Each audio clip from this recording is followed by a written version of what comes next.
निशा digital recording studio Madhuban.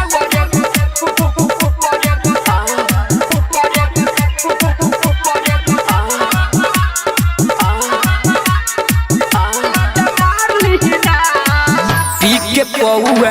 आइल बानी रहुरा अभिले जागल बाटे छोटका बहुआ कुछ दे दौरी संभार लीना ना तो ऊपर झपर मजा मार लीना सैया ऊपर झपर मजा मार लीना पी के पौआ आइल बानी रहुआ अभिले जागल बाटे छोटका बहुआ कुछ दे दौरी संभार लीना राजा ऊपर झपर मजा मार लीना सैया ऊपर झपर मजा मार लीना सैया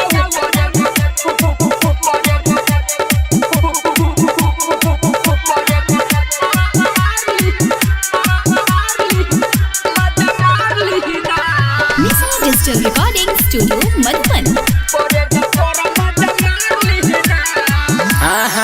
काहे बाडो हकुआइल बलमुआ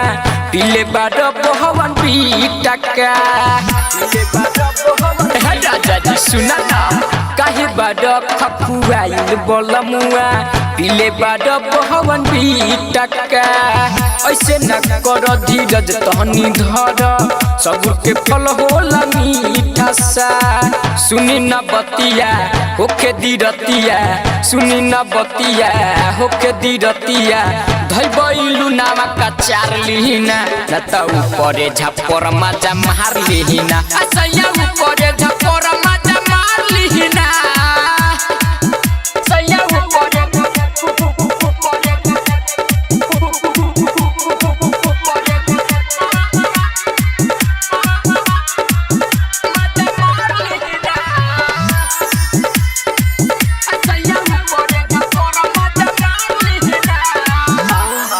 जगलाल चितरंजन कोरोना गजन मुआ से निकल हता गाड़ी जी